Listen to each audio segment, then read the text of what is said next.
trust him.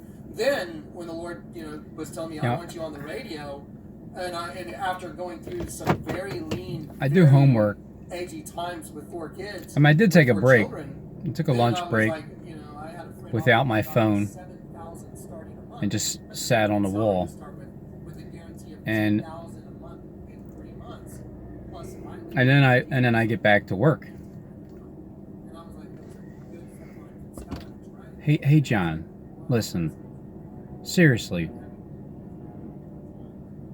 Are you sure you want to do that video where you're basically going to kind of like do a rundown of like a collage of what you've done? Because I wouldn't even know who you are if you didn't continue to talk. I wouldn't know what you're responsible for. I would not know unless if you exist. So because you exist, the more you talk, I mean, do you realize that it's because of... shut up, Johnny. It's because of your bragging that everybody knows who you are, and then because they're gonna tap you. Just because you...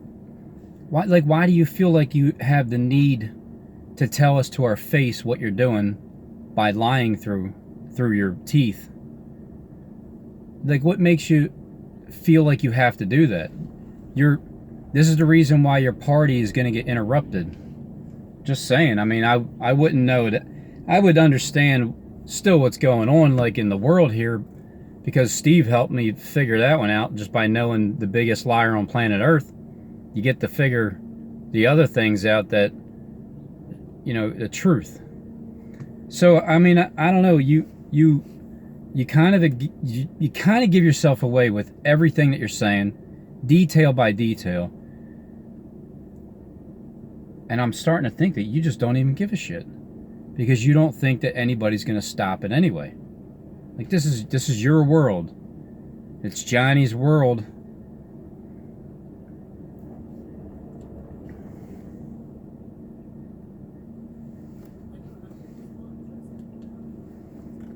Let's go. Just call and let me know.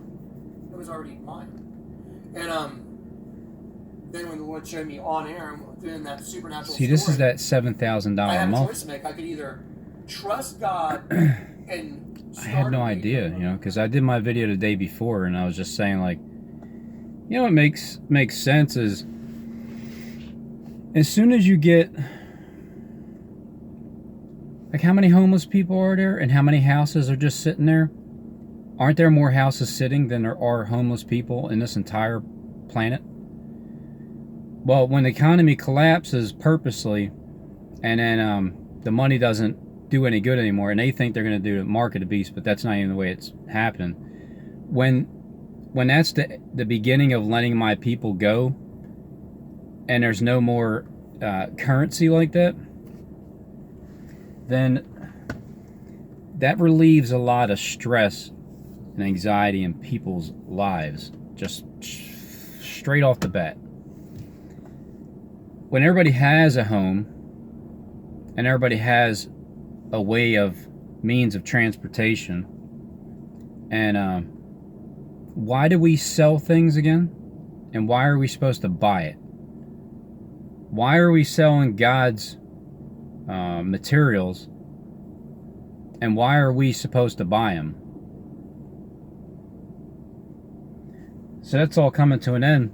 And when that comes to an end, there's a lot of it automatically gets rid of all thieves. You won't even have a thieving thought in your head, because nothing's pressuring you to have to do this or have to do that, or else you're just gonna freaking die of starvation, because there's so many greedy people, rich fat people, that are just eating everything away, and they don't care about anybody else.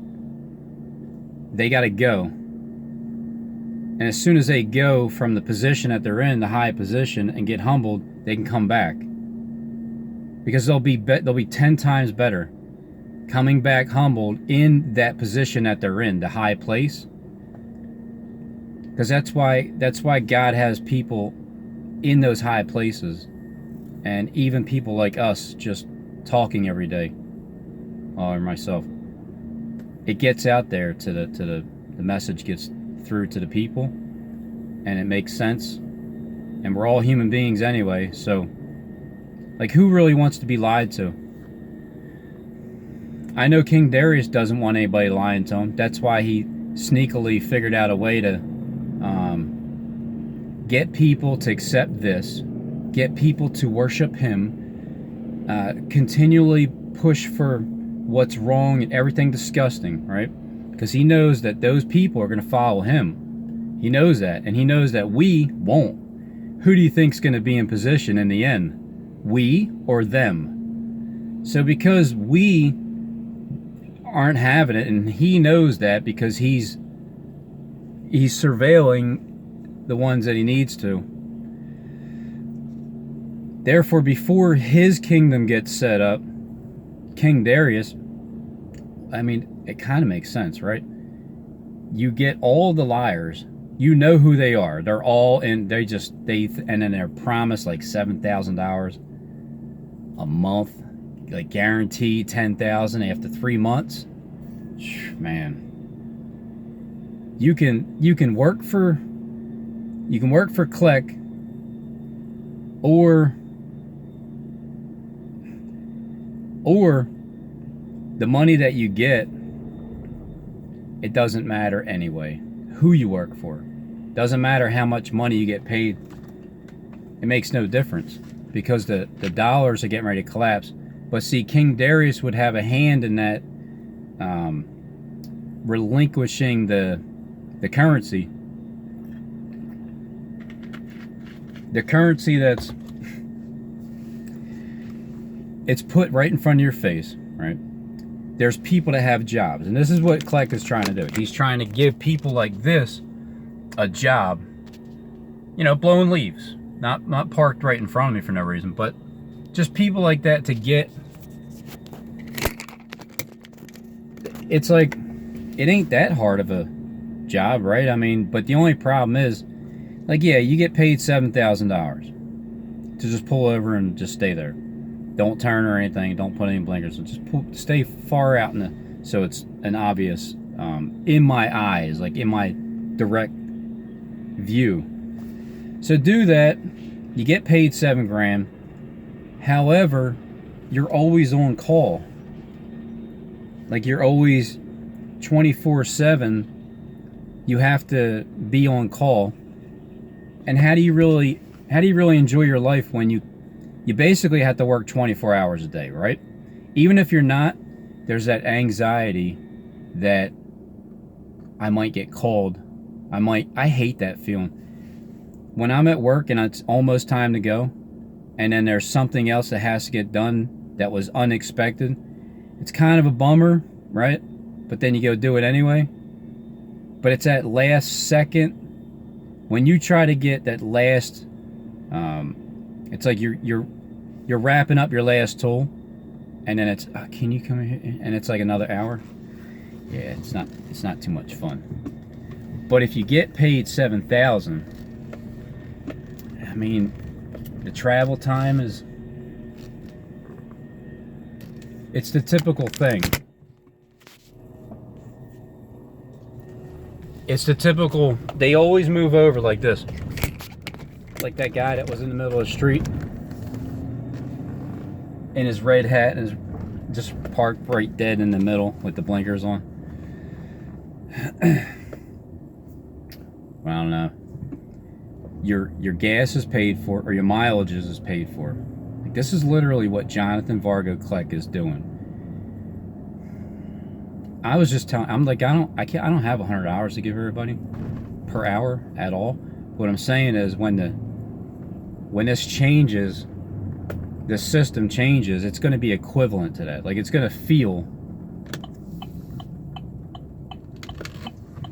it's going to have that feeling, like, whatever it is that your job is to do, it won't be a slimy, sneaky one. Just know that. It'll have construction involved with it, because people are going to need their, their houses built. Like myself, I'm going to need mine built. But it's that feeling where you actually want to do something for somebody, and it's not even a hassle. And on top of that, your normal hours per day is just cut in half. Everything is like cut in half, minimalized, and then maximized. Like the maximum pay, like what you get paid for to do, maximum pay, minimum hours working. Because what else are you gonna do? Like, I know once this happens, I'm not just gonna sit down and like not do anything for the rest of my life. No, I'm gonna be doing more things I've ever done in my life, because I'll be able to do what I want to do in life for a change, just like the elite have been doing this entire time, stealing the Garden of Eden and just keeping everything for themselves. You know, you guys die with all these riches and goods. You know what I mean? Oh yeah, you get your inheritance when you die. Sure, Kleck, right. That's, I mean, I know you want to preach that, because people will think that, oh well, I guess I'm going to die then, and then you stay alive, so you can gain their inheritance. And the writing's on the wall. It's like literally written on the wall. That, I mean, you can't even make that up.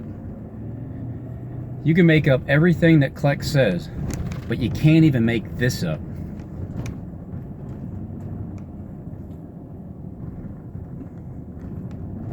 The writing, it's like, it's just written there. And it says, time is up, Jonathan Vargo Kleck.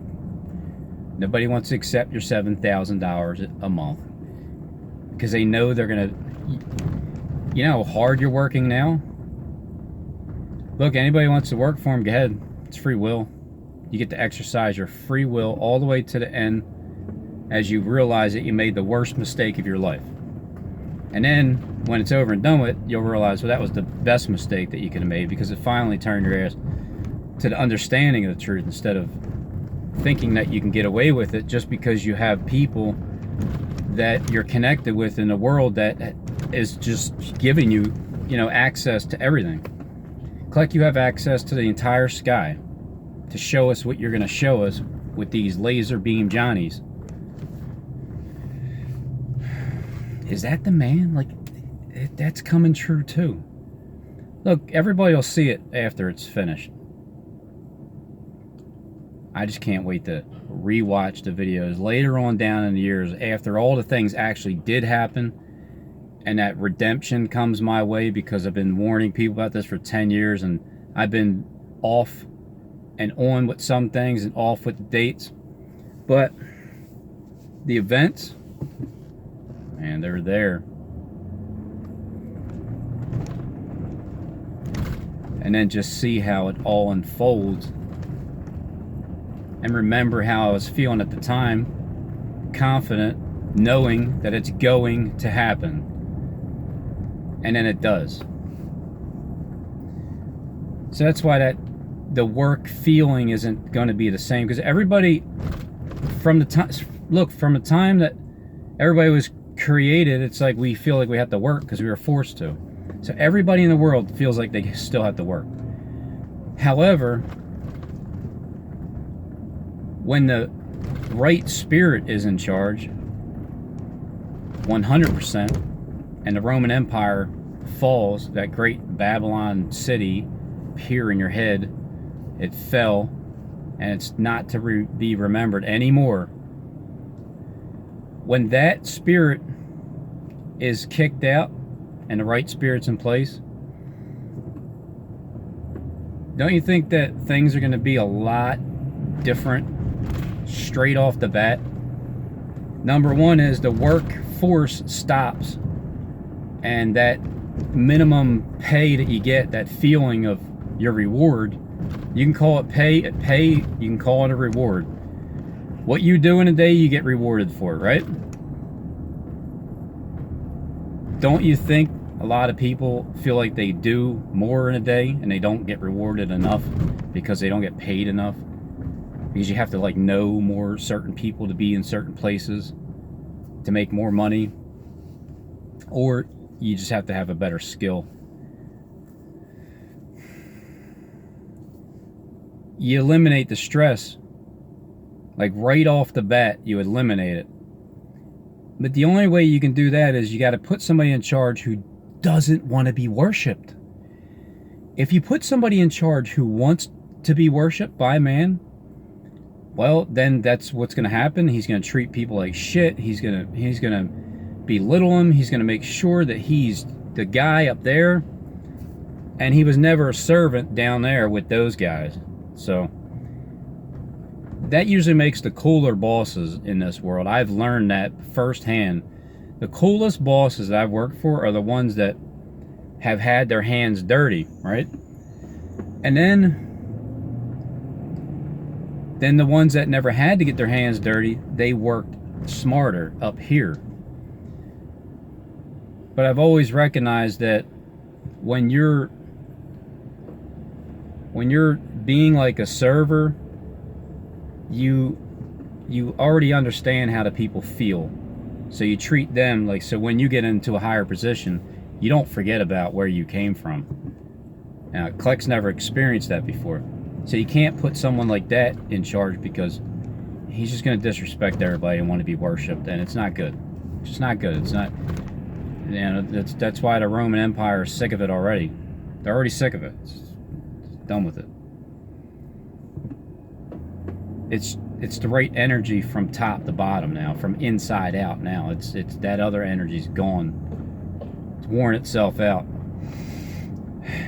And Kleck is showing you just how hard it is to do all this work.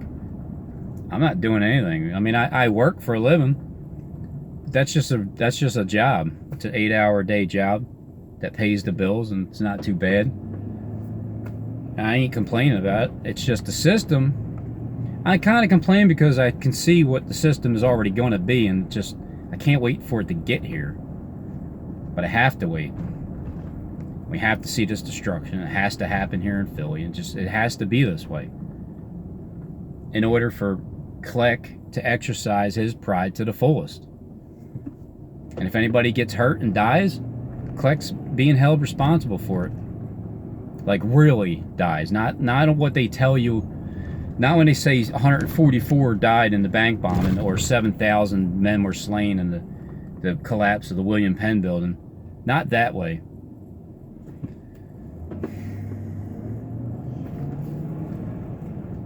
You know, the actual number. Did anybody really die? All these events have been played out for so long. They're all fake stories.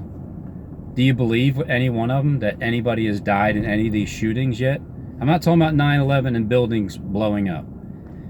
That's the exception where that's tough to fake, man. It really is. To actually make sure nobody actually got hit by debris. I can understand the holographic images of angels falling from the sky, like out of the buildings, because that's Kleck's theme. But, you know, people had to have gotten hurt at least. Even if the firemen and police were in on it and they went straight into the building knowing that it wasn't going to implode, because they knew that, and they got straight on the ground, just left and went out and they lived their life over there in the Antarctic there, where all the other, you know, movie stars and everybody, they say they die and then they go over there and hang out,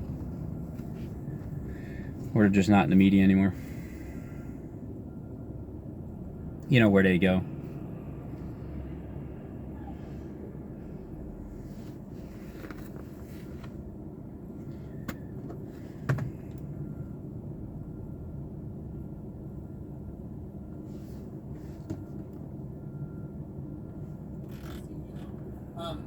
I didn't know whether or not he was telling me, you know, I'm going to go get a job on the radio station, or, you know, I didn't really know. But he told me, I want you on air. He proved to me, which meant I had to say no to a guaranteed $7,000. $7,000. I was like, okay. So I said no. Oh no. So I said, Trey, thank you very much, but yeah, the Lord's just having me pass. And sure enough, I started my own radio program, and that's when the Lord said, okay, this is first for doing what you did. You cannot charge $1 for anything. You cannot charge for one DVD. You cannot charge anything. You cannot sell one see, he's telling you the $7,000. He's making up this story, and then right towards the end of the story, he starts talking about how, you know, the people have the financial problems, and if they want to help him. Be sure, trust me, I will take care of everything you need through what you do for me. And I was like, what? That's him I paid talking. him $7,000 a month for that. What do you mean? You know, it was really edgy. I was like, okay. So anyway, and he just said, just give out your P.O. box, and I'll take care of everything. That's what he told me. And I said, so give out my P.O. box over the radio. And he said, and when you do YouTube videos occasionally, give them your P.O. box. You don't have to do it all the time. Just every now and then do it. So here's the point I was going to make. There's times when people are not financially stable. I understand that because God puts you through those times. Right. I don't want anybody that's in one of those times to send me a dime. Nobody. Mm-hmm. Just get through your little trial of whatever financial situation he's got you going through. If you're financially stable and it's, you know, you want to help out, the project could use a little help right now. Oh, I've been working. Yeah, there you go. My ass off. I've been working. If you can burn 3 ends of a candle. So somebody's offering $7,000, right? It ain't me, is it? No, I said $100 an hour, but that's only for 4 hours a day. This is $400 a day. Yeah, I'm not offering $7,000, but it sounds like either somebody's offering $7,000 or he's throwing that offer out there, pretending that it's somebody else offering $7,000, but saying like, hold up for now. You're gonna get your $7,000. Like, I think that's what it is. You're gonna get your $7,000, but you gotta help me now. Like, show the faith that you have in me first. Help me now, and then you'll get your $7,000. So you gotta put that on hold, okay? So that's kind of how Kleck will tell his stories, because ain't none of it true. He really needs help. Like this is live. Like I said, Kleck, are you really gonna get on there and tell me? Like everything that you've done, sum it all up to make it that much more easier for me to just drive that final nail into your hands and feet so you don't move anymore? Not that I'm going to actually kill you like Christ. I'm just saying, like, I'll just keep you stationary, because when Christ was nailed to the cross, when he was raised up to the crossroads, then he was well, at one point he was silenced. And everybody thought it was for good, but it was only for 3 days. And then after that, his spirit was there no matter where he was. The word was already out there, so everybody already knew. So wherever he is, the spirit's going to be there. It's going to be up in your head. You're going to know. You're going to see these events like, holy shit. Oh my God, you was right. You couldn't even make this stuff up. Oh, wait a minute. Did Robin make this stuff up? Hold on. Was he an agent? Because this is too damn dead on accurate. Oh, man, I don't know.